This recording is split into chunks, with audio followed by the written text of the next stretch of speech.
Vamos a entrar con la ayuda del Señor en el texto que tenemos hoy en Isaías. Se podrían sacar muchas cosas, pero el otro día meditando sobre ciertas cosas y un poco, pues, me lo han corroborado en cierta medida los hermanos que nos han visitado, de cómo necesitamos la palabra del Señor, ¿no? Que es la que edifica las vidas y las que... Y este texto empieza diciendo: fortaleced las manos cansadas, afirmad las rodillas endebles. Y yo creo que uno de los signos de los tiempos que estamos viviendo es precisamente esto, ¿no? Que estamos, o se nota un cansancio, una endeblez en muchas cosas, ¿no? Y sobre todo cuando dentro del pueblo de Dios notamos ciertas cosas, pues podríamos decir: ¿qué pasa, no? ¿Qué pasa? Y he cogido el último, de hecho os recomiendo que os leáis todo el párrafo y os leáis todo el contexto, pero para no alargarlo mucho he querido terminar en el versículo 8. Y después de haber dicho cosas tan, tan bonitas, o no sé cómo decirlo, ¿no? Decid a los de corazón apocados, dice el 4, esforzaos, no temáis. He aquí que vuestro Dios viene con retribución, con pago. Dios mismo vendrá y os salvará. Entonces los ojos de los ciegos serán abiertos, los oídos de los sordos se abrirán, etc. Pero normalmente, y aunque es así en parte, por ejemplo, cuando dice entonces los ojos de los ciegos serán abiertos, entendemos pues que los ciegos físicamente van a poder ver, ¿no? Pero aquí es verdad que decimos en español mismo que no hay más ciego que el que no quiere ver.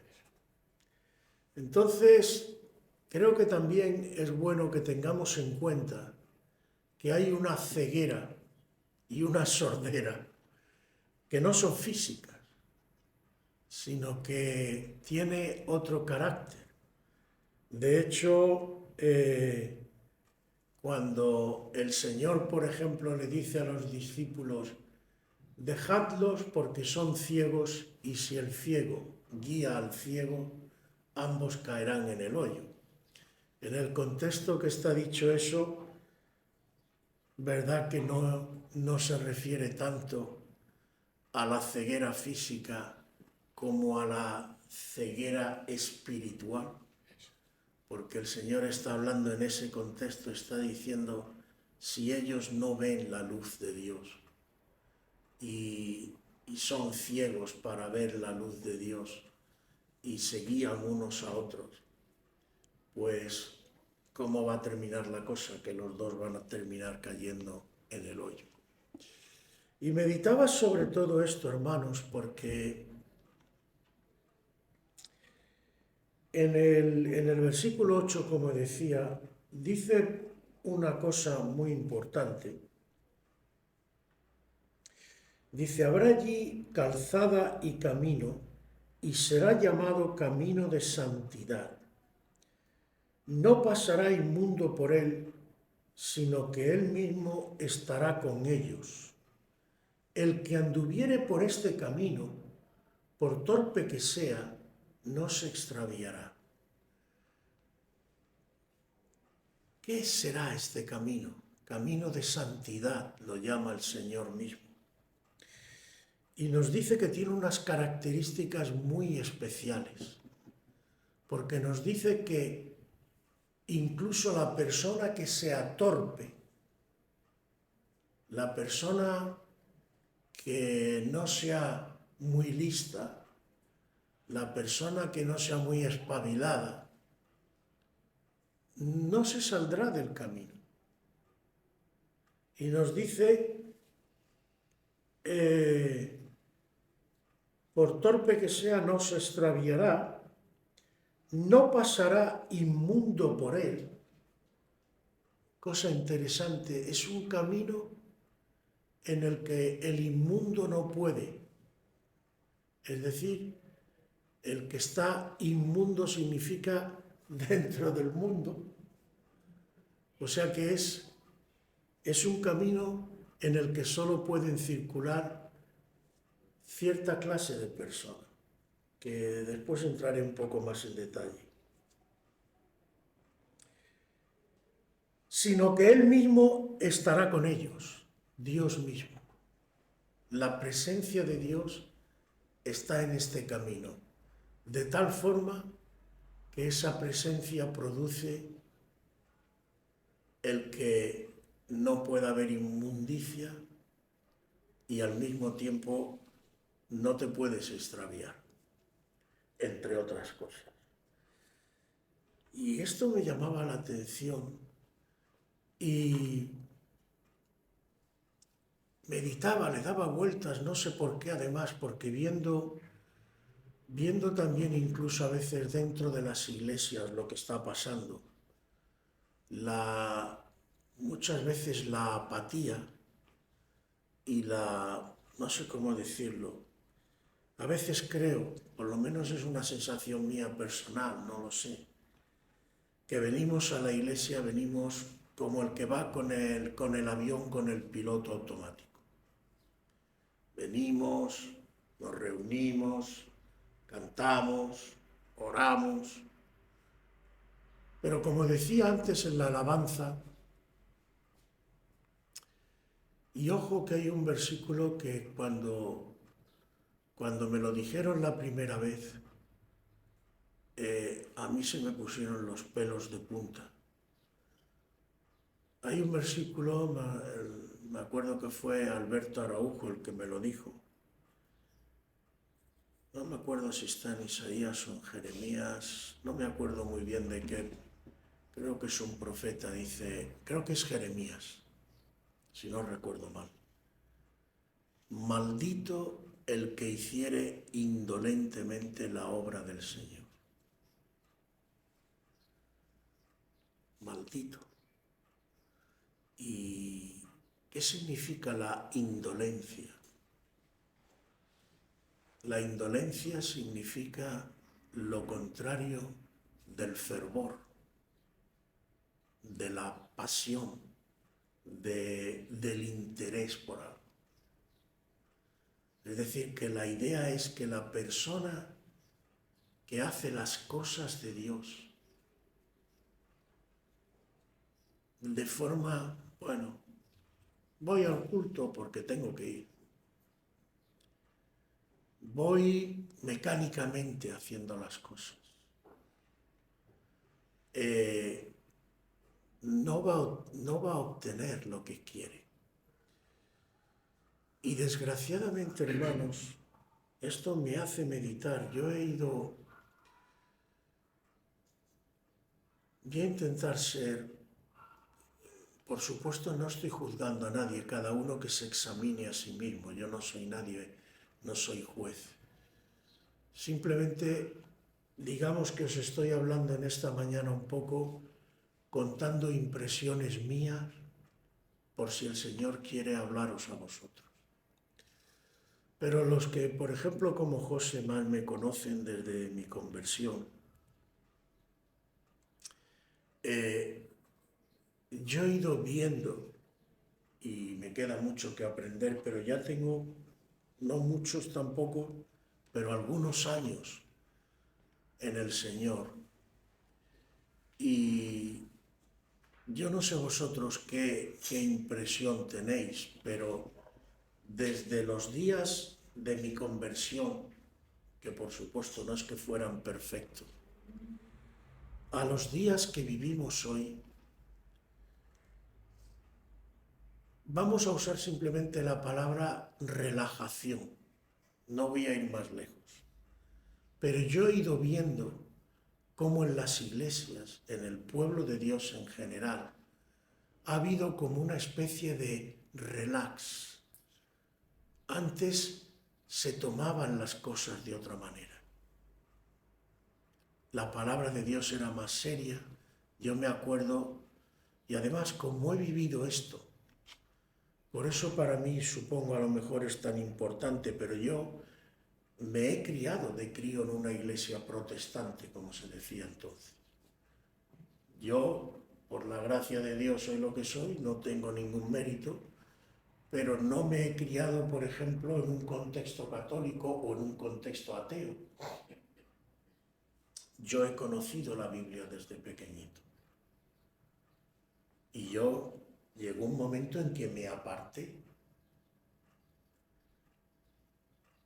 Y con 23 años, cuando tuve una crisis personal fuerte y todo mi mundo se cayó, el Señor me salió al encuentro. Y yo me acuerdo que mi primer pensamiento, aquella mañana de octubre del año 80, en que en mi cuarto, allí en la casa de mis padres en el Altet, no se me olvida, yo clamé al Señor y Dios me respondió a través de su palabra, pero yo estaba leyendo la palabra del Señor en Lucas 11 y yo sentía dentro de mí como si cada palabra la estuviera pronunciando Dios mismo desde su trono y golpeando mi corazón. Mi primer pensamiento fue, Dios es real. Yo había ido antes a la iglesia simplemente porque era la tradición de mis padres, porque era lo que había vivido desde pequeñito. Pero yo personalmente nunca había orado como yo oré aquella mañana, de corazón, dirigiéndome directamente, Dios, si tú existes y es verdad lo que mis padres me han dicho, ayúdame. Y el Dios del cielo y de la tierra me respondió, me habló a mi corazón. Y por eso dije, tú eres real, Señor. No eres una idea, tú eres real.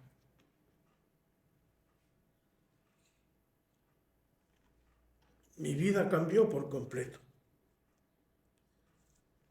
Y por eso sé que también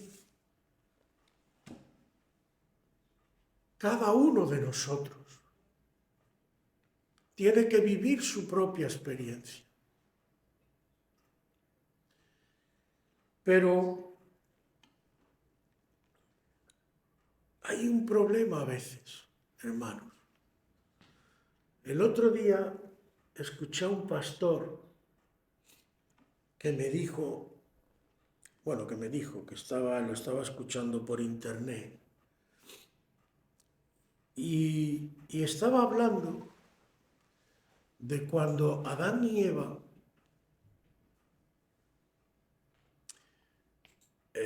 Dios les da la vida, los pone en el huerto del Edén. Y me llamó la atención una cosa que dijo él. Dijo, Dios les permite comer de cualquier árbol del huerto, salvo de uno. Y dijo él, y esto fue lo que me llamó la atención, pero solamente le dice, no comeréis de este árbol porque el día que comáis moriréis. pero no le da ninguna razón. No les da ninguna razón de por qué no tenían que comer.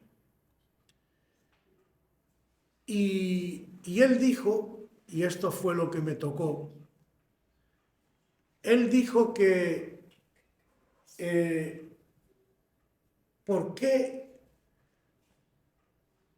no le da ninguna razón a Adán y a Eva? Y él dijo, evidentemente estaba probando su confianza en él, hasta dónde llegaba. Porque los seres humanos, entre otras cosas, somos muy dados. A veces te dan explicaciones y queremos saber y tal, aunque luego hagamos el uso que hagamos de esas cosas. Pero aquello me tocó porque la clave de lo que este hombre apuntaba, y estoy de acuerdo con él, es que lo que Dios pretendía es que Adán y Eva depositaran su confianza en Dios. Ahora, ¿cómo nos comportamos nosotros hoy en día? Porque desgraciadamente a veces decimos muchas cosas, incluso las cantamos, pero cada uno que se examine a sí mismo sinceramente, ponemos en práctica y somos conscientes a veces incluso de lo que cantamos o leemos, ¿es una realidad en nuestra vida o no es una realidad?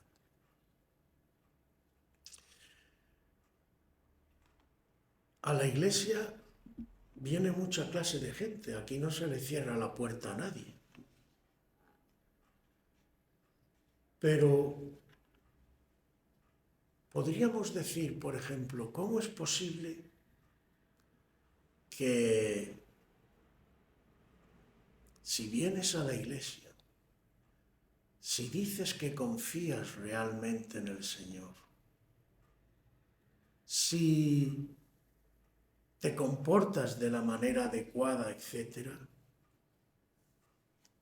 ¿por qué estás cansado? ¿Por qué estás endeble? ¿Por qué estás abatido? ¿Qué es lo que te produce este cansancio? ¿Qué te produce esta apatía?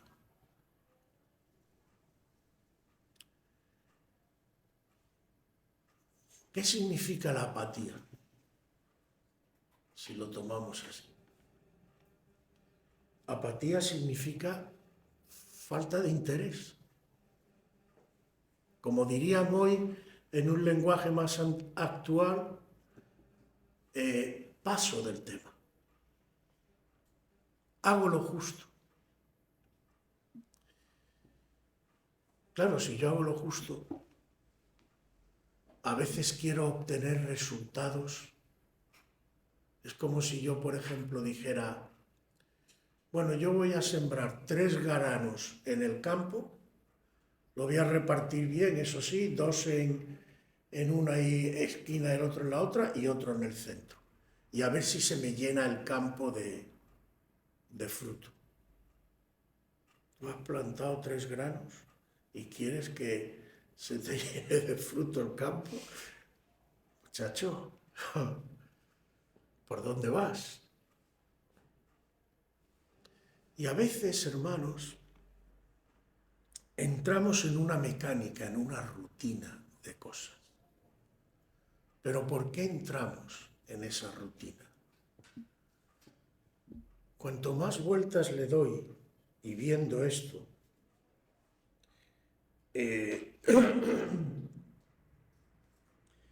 me doy cuenta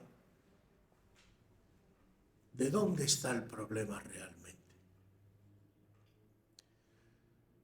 Normalmente, también hablaba el otro día un pastor de esto, normalmente se suele caer en 2 extremos. Están los legalistas, podríamos decir, y los libertinos o los que digamos, bueno, como Dios me ha salvado, yo ahora hago lo que me da la gana. Y parece que entre esos dos extremos nos tenemos que estar moviendo constantemente, ¿no? Pero ¿por qué surge todo esto en definitiva? Yo, hermanos, meditándolo y orando y dándole vuelta a este texto, en el versículo 8 que hemos leído dice, habrá un camino de santidad. Por cierto, hay mucha gente que yo creo, no sé si lo tendréis claro vosotros, la salvación, estamos claros que la salvación no se gana, ¿verdad? ¿Cómo recibimos la salvación? Gratuitamente de parte de Dios cuando tú le aceptas como Salvador y Señor. ¿Vale? Hasta ahí sí. Pero Dios, ¿a qué nos ha llamado? ¿A quedarnos ahí? Hay un versículo que lo dice muy claro. Dios nos ha llamado a ser santos. En otro sitio dice, sin santidad nadie verá al Señor. Pero ¿qué es la santidad? ¿Qué significa ser santo? La palabra santo significa algo que está dedicado o consagrado al Señor. Es decir, por ejemplo, cosas, este mismo piano, esta misma mesa, solamente en principio se utiliza para el servicio al Señor. Por lo tanto, desde ese punto de vista es santo. Apartado para Dios. Santo no significa que sea perfecto. Pero aquí habla de un camino de santidad. Y camino simplemente da la idea de algo por lo que tú andas, vas moviéndote, no estás estático. ¿Vale? Luego, da la idea de algo que va avanzando. ¿Qué ocurre muchas veces en la vida cristiana? Porque como he dicho antes, y cada uno que se examine, vuelvo a decir, yo no soy juez, pero digo lo que el Señor ha puesto en mi corazón. ¿Cómo es posible que haya personas en las iglesias que los ves prácticamente siempre igual? Que parece además que no hay, como que no hay actividad en su vida. Llegan, hacen, casi si me apura, a veces los mismos movimientos. Bueno, vuelvo a decir, yo no voy a juzgar a nadie. Pero me acuerdo que una vez un gitanico me dijo, con mucha sabiduría que a veces tienen los gitanicos, me contó una anécdota de uno que va a hablar con un siervo de Dios y le dice, ay hermano, cuánto me gustaría recibir una gran bendición, una gran visión del Señor. Y el siervo de Dios con más sabiduría le dice, si quieres una gran revelación de Dios, ¿por qué no haces una gran consagración a Dios? Si tú quieres algo grande de Dios, ¿no te parece que tendrías que empezar por dedicarte a Él, por buscarle a Él? ¿Por qué saco esto a colación, hermano? Porque depende de nosotros.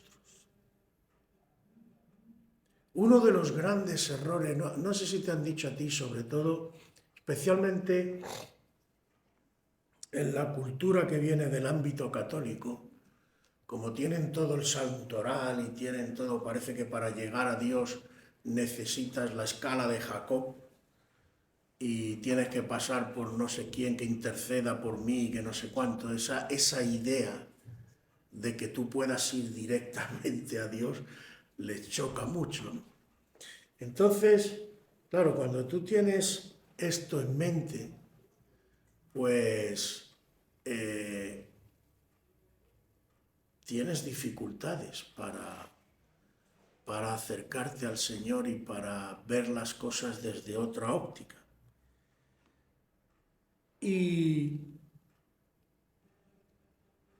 ahora se me ha ido un poco lo que iba a decir.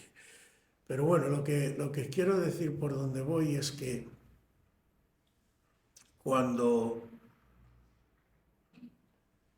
enfrentamos el tema, por ejemplo, de la santificación, pensamos que tienen que ser nuestros esfuerzos. Y pensamos muchas veces que, bueno, puede ser importante, o también hay quien piensa, porque vuelvo a decir, cada uno, a lo mejor tú eres de los que piensan que, bueno, que tampoco eso es tan importante. Yo voy a la iglesia, adoro, cuento con él de vez en cuando, hago cosas, bien, más o menos cumplo. Los fariseos contaban hasta los pasos que se podían dar en el día sábado y eran estrictos cumplidores de una serie de normas. El rico que le viene a Jesús y le pregunta qué tengo que hacer, el Señor le dice, vende todo lo que tiene si quieres ser perfecto. Y el otro ya cuando le pone delante de eso dice, uy. ¿Por qué? Porque hay personas, seamos claros, y vuelvo a decir, cada uno que lo mire con Dios, que no quieren a lo mejor avanzar en ciertos terrenos de la vida, que les basta con cumplir ciertas cosas. Lo que pasa es que esto tiene consecuencias. Porque cuando tú te acomodas, entre otras cosas, ¿qué ocurre? Que en realidad, en el mejor de los casos, en el mejor, nunca suele pasar el mejor, tu vida espiritual se paraliza. Y en el peor, tu vida empieza a retroceder y puedes llegar a terminar en brazos de Él. Pero claro, ¿qué hacer para evitar esto? Pues seamos claros, no hay ninguna otra forma, tienes que salir de la religiosidad. El ritualismo, el tal, y entendiendo por ritualismo no que no hagamos cosas que la palabra misma nos puede mandar, que también es a veces eso lo que se interpreta. No, yo no tengo por qué, por ejemplo, hoy en día yo no tengo por qué casarme, porque yo con que me junte ya, Dios lo va a dar por hecho que estoy. No, eso no, perdona, eso no lo dice la palabra del Señor. Ahora, volvemos y enlazamos para entrar ya en el meollo y no alargarme mucho. ¿Por qué he sacado lo de Génesis?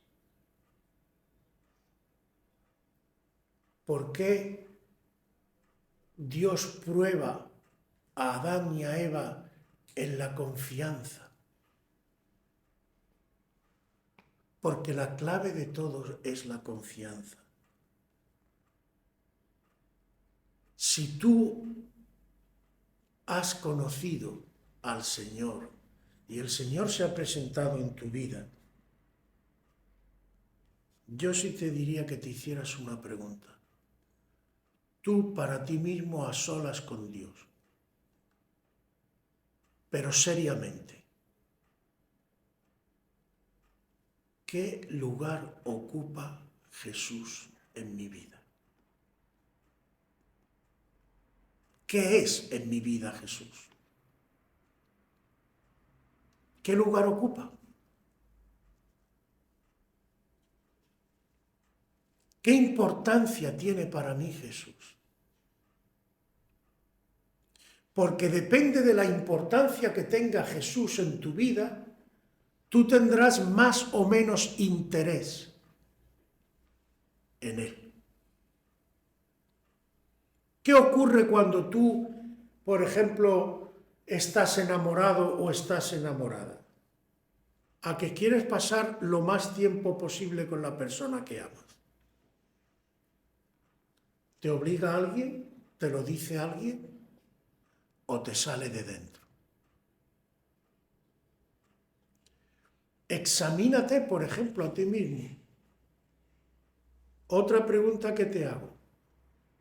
¿Te cuesta venir al culto o no?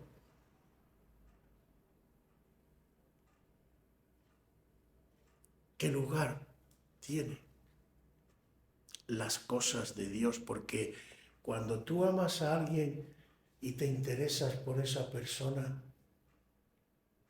a que también tienen importancia las pequeñas cosas que compartes con esa persona, o no tienen importancia.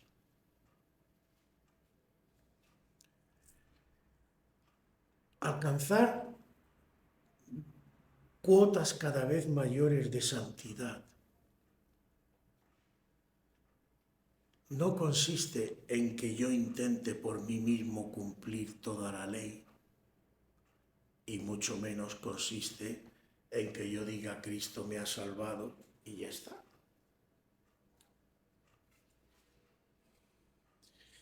El camino es un camino de santidad porque Dios está en él. Y tú estarás en ese camino de santidad si tú estás con él. Él te guardará, fíjate lo que dice, por torpe que sea, aunque tú ni siquiera entiendas lo que es la santidad, Él te va a santificar porque tú estás con Él. En otros sitios dice, el que me ama mi palabra guardará. ¿Por qué? Yo he escuchado a muchas personas venir y decirme más bien, la cuestión es, ay, pero si yo hago esto, se ve que en su conciencia no están muy tranquilos por lo que han hecho, pero Dios por eso no me va a condenar. No. Si yo hago lo otro, es decir, vuelvo a decir, no voy a juzgar a nadie, cada uno que se examine, pero si yo estoy pendiente y tengo más interés por las excepciones en el cumplimiento de la ley que en cumplir la propia ley para agradar a Dios, ¿en dónde está mi interés?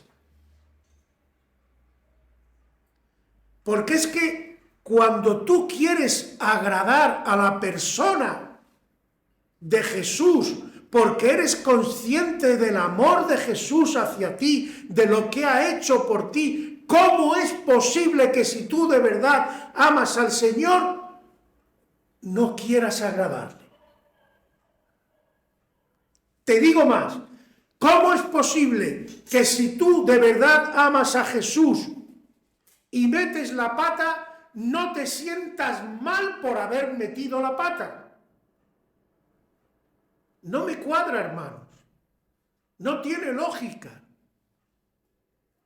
Pero todo empieza ¿dónde? En que tú te hagas la pregunta y te la respondas a ti mismo sinceramente.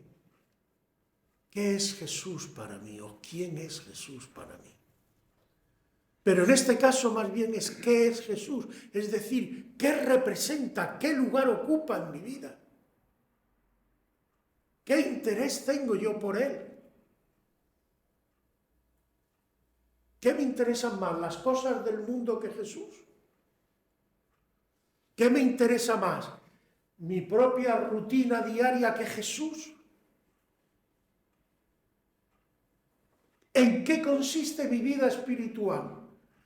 Por eso os digo, hermanos, que muchas veces además repetimos como papagayos frases, pero ni siquiera nos paramos un segundo a pensar sobre lo que estoy diciendo.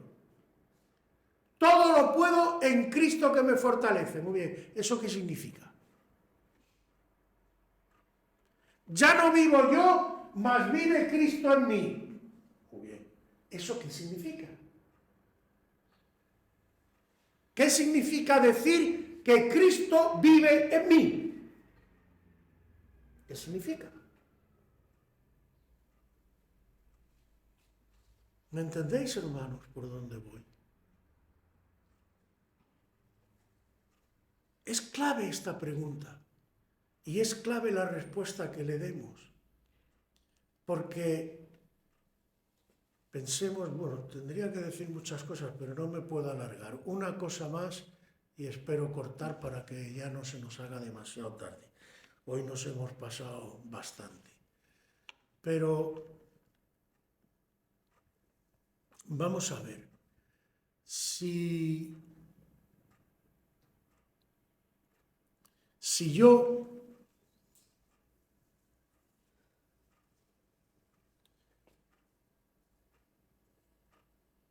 yo realmente soy cristiano, hermano y hermana, y conforme están los tiempos que estamos viviendo,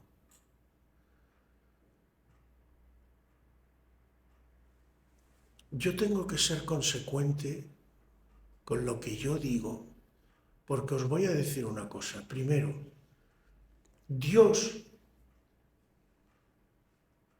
primera cosa, Dios nos ha hecho libres. De la misma manera que, por ejemplo, pongamos un padre con sus hijos.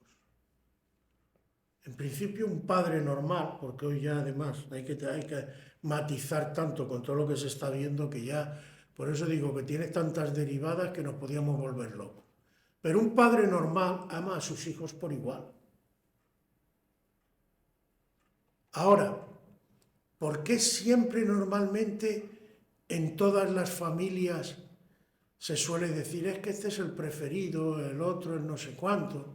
Bien es verdad que entre los humanos, también vamos a ser exactos, suele haber una pequeña tendencia a lo mejor para uno que para otro, vale, lo admito que se puede dar. Pero normalmente los padres, tú quieres a tus hijos, cada uno con su personalidad. Ahora, hay hijos que se acercan más al padre y hay hijos que lo saludan y poco más. Entonces, humanamente incluso, hay hijos que al tener una mayor relación y estar en una relación más fluida, parece que están enchufados al padre, pero se le podría preguntar a los otros, ¿por qué tú no te acercas igual?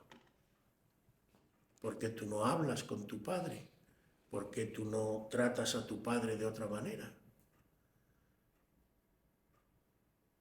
Igual pasa en la familia de Dios.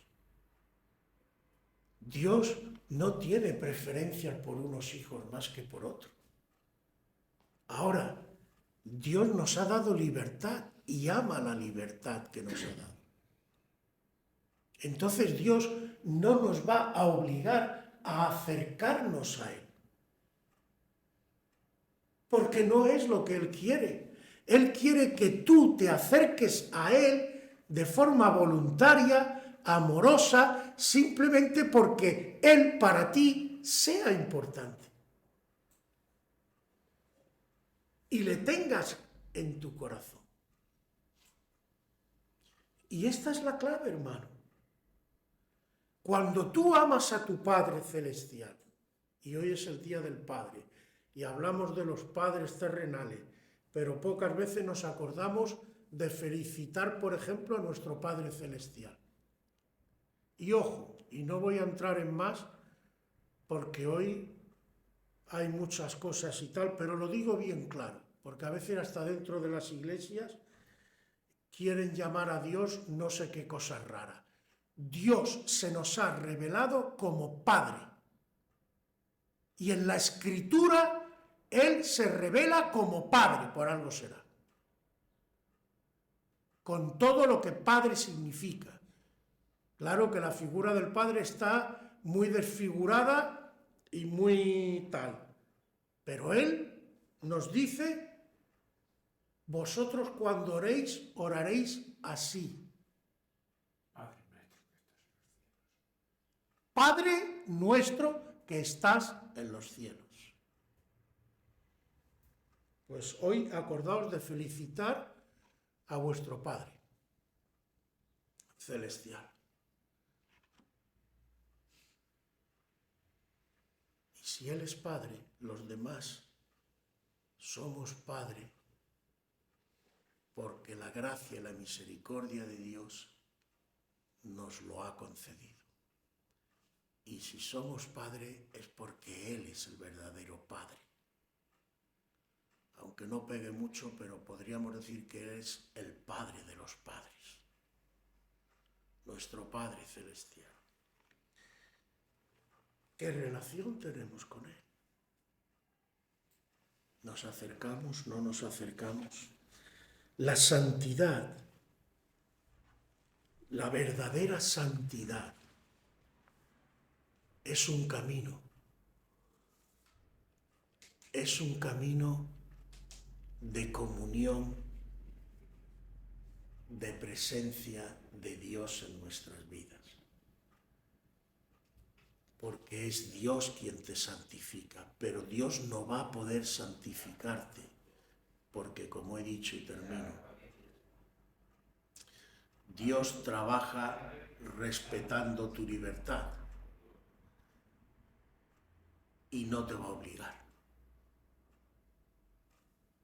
Fíjate si es así, y lo dejo para que lo meditéis, que hay un versículo que es terrible también, donde dice, no me acuerdo, está en una epístola, pero como la memoria me falla tanto ya, dice, si bien serás salvo, pero así como con pérdida. Porque, hermanos, todos hemos sido salvados por el Señor, pero cada uno en particular tiene un camino que recorrer. Y Dios tiene unos propósitos para cada uno.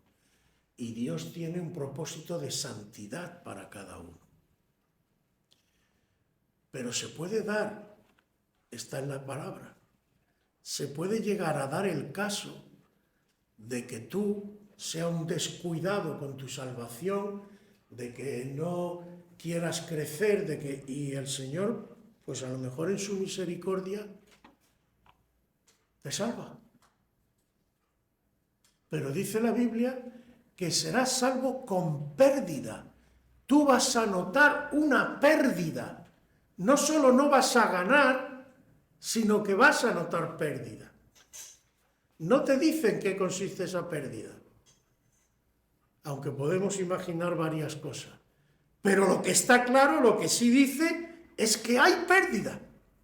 No ganancia, sino pérdida.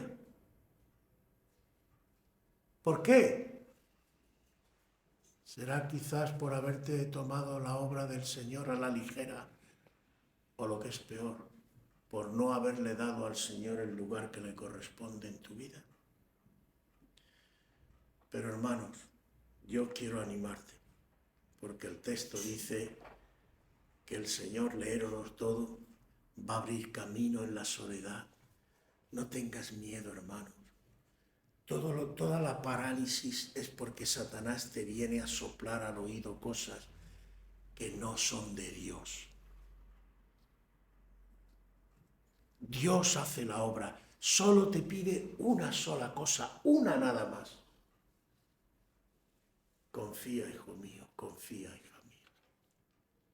Ponte en mis manos, acércate a mí y yo haré. Amén.